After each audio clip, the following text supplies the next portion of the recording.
Hello, everyone. My name is Susanna Montgomery, and this is my final VDL, Cultivating Cities. I have paired this project with my architecture thesis, so I figured I'd present this to the same way I would be presenting it at my final thesis defense.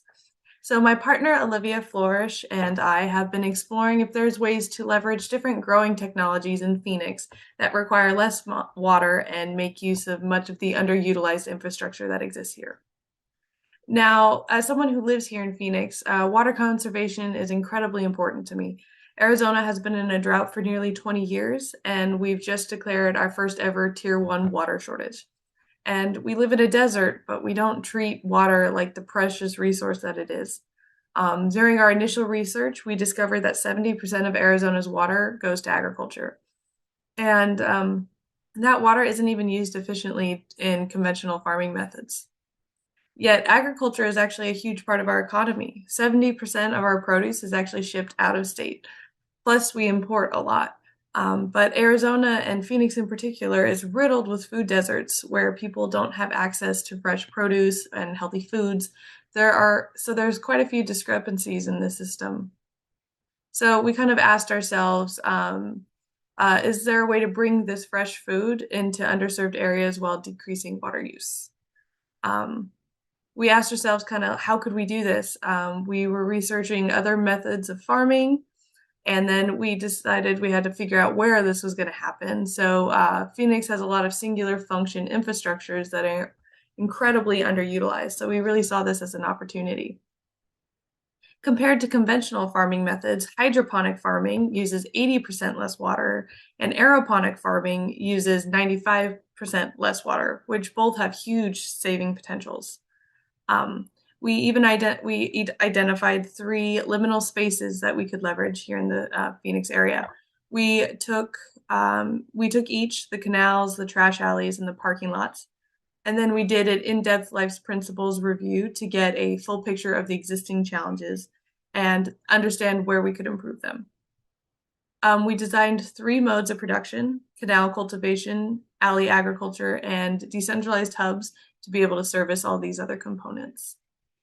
It's important to note that we're planning on grafting onto these existing infrastructures rather than trying to rip them all out and redo them. That wouldn't be the sustainable thing to do here, but we could add functionality and significantly improve how they're working in Phoenix and how we could help other people. We even did some of our own primary research and performed our own growing experiments to prove that hydroponics are a viable solution here in the Sonoran Desert. The seedlings have to grow about 2 weeks before we can place them in a new system. And we built a hydroponic tower that missed the roots. And then we have several hydroponic tubs where the roots were growing down into the water reservoir. And I'm glad to say that both were successful. But our aeroponic tower actually required a lot of maintenance. The nutrients and the plant roots constantly were clogging the sprinkler system. There were a lot of parts to maintain, which would be impossible to scale up. So we did a little bit more research to see how other people were doing it, and we came across this company called ZipGrow that really figured it out. And so instead of sprinklers, they have a wick that sits in the middle of this planting matrix, and the water just drips down this wick to the plant. So instead of trying to reinvent the wheel, we decided to maybe incorporate what ZipGrow is doing into our designs.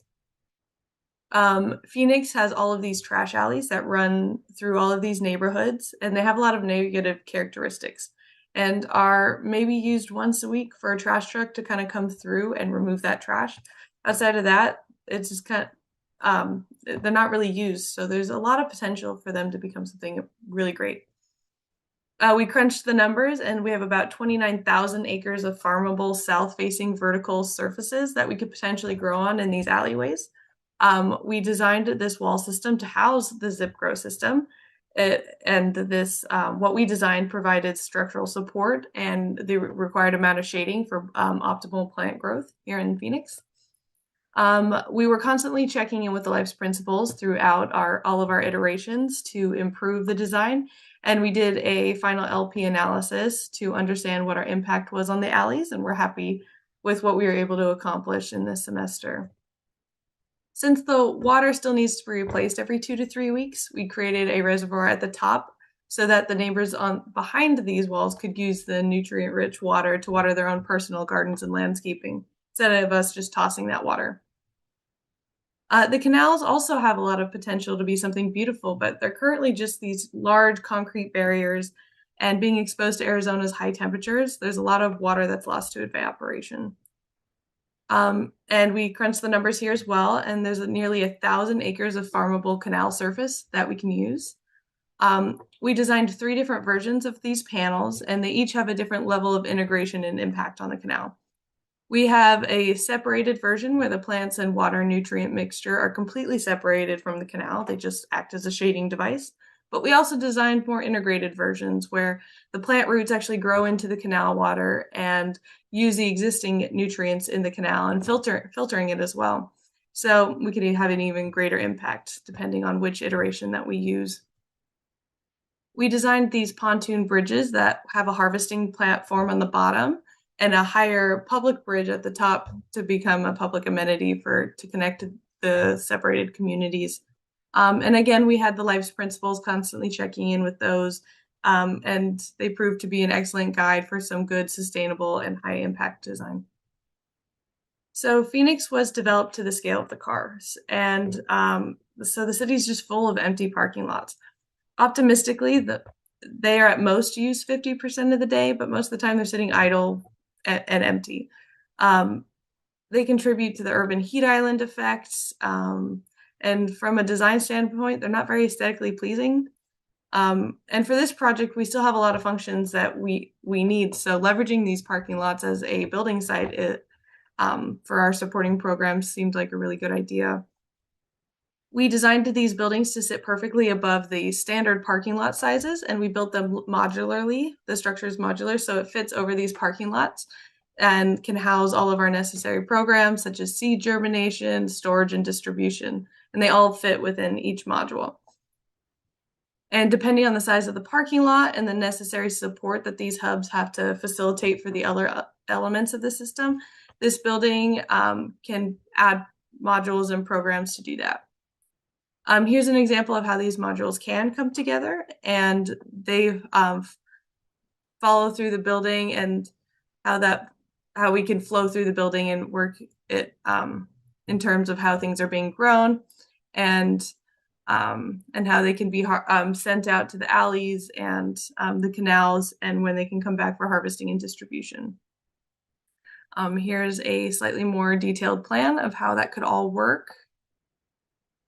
The life's principles really helped us design how not just the building and how that would function, but how the whole system would kind of come together and exist well within place and fitting within the Sonoran Desert. We found cultivating cooperative relationships with the community was something we really strived for in this project. Phoenix was built on a very strict mile-by-mile grid, so we project that each mile squares, alleys, and if there are any canals can be serviced by one hub, and then we can repeat it throughout the city, and then it can expand outward and grow that way. Agricultural infrastructure can come together to really create a much larger network within Phoenix and feed people fresh, locally grown produce while significantly reducing Arizona's water footprint.